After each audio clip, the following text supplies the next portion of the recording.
Welcome back, everyone. I'm Rivington, along with Kobe24, and we're pleased to be joined by Patoy from Dignitas. Congratulations on the last game. Like, running the mad cow, man. What made you bring him back? Alistair's a good pick against everything. You just pick him every game. Yeah, nobody's really been taking that against you guys. They either ban it or they leave it up for you. And that's like one of your favorite supports right now. It's the best champion in the game. The only thing I do have to say, though, is, bro, you died, so I guess we can't talk about your amazing KDA anymore. Maybe that's a good thing. I had to die, man. I had to save Skara. Yeah. I'd rather be a good support. So that's good props, though, right? It's not like you didn't see you like hedging your bets. You're like, I could die here and lose KDA, or I could save Skara. Yeah, that's the correct answer. It's a good job by you. And I noticed that even though you were screaming a couple times, we could see on the player cam, you're like, don't let me die. Like, we could read your lips. You still went in. So you would still go for those kills, and you had some good combos with the WQs. On Alistair, you can't be scared. You can't be a little baby. You got to go in, KDA or not. Yeah.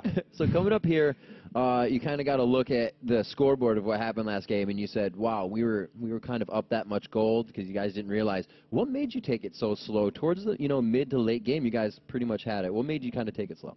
There were a few times when we wasted our summoners and cooldowns, and because we wasted them, we didn't want to risk Barons or Dragons or Blues or anything, so we just slow-rolled it, decided to split push, just go a little bit slower, and just strangle them from there. Did you guys make an active decision to target that Rumble after you got him behind early? Because I really felt bad for him, and I was like, oh, they keep on picking on the sub here. That's not very nice.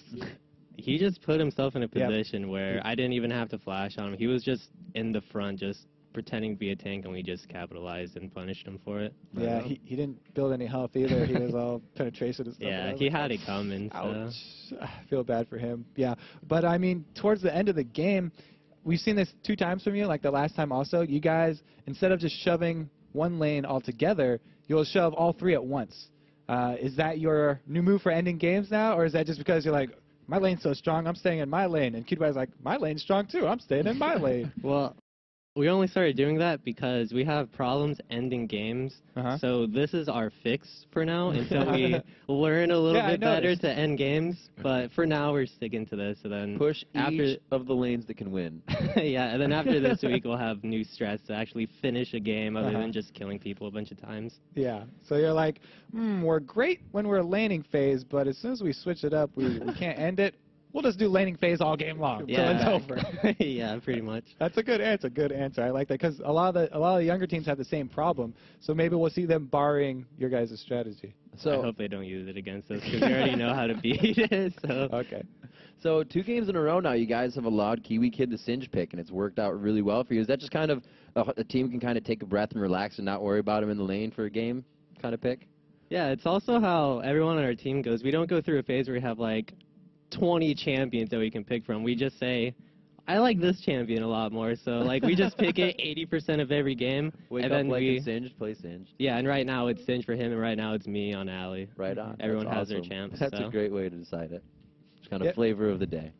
Yeah. We've seen, it's a kind of similar thing from Curse, too, and also, well, TSM, I guess.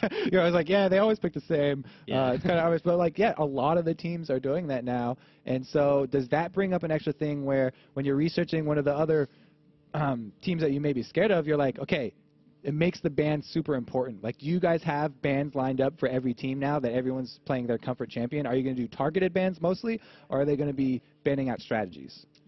Right now, we focus on specific champions. Like, we don't do any of the normal bans. Like, say right now, like Tarek's a big ban. We don't usually focus on that. It's whatever is in their comfort zone. We try to get out to get them to play a little bit differently, so we can get more opportunities to punish them. That is the exact same answer that Elements gave when we just interviewed him after Curse's game. So I guess the great supports think alike.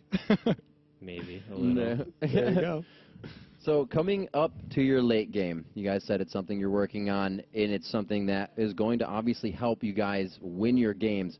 With that being a late game aspect, how do you practice that? How do you get yourself in a game where you know the team's going to bring you into that late game phase so that portion can be practiced? Or do you have a different way?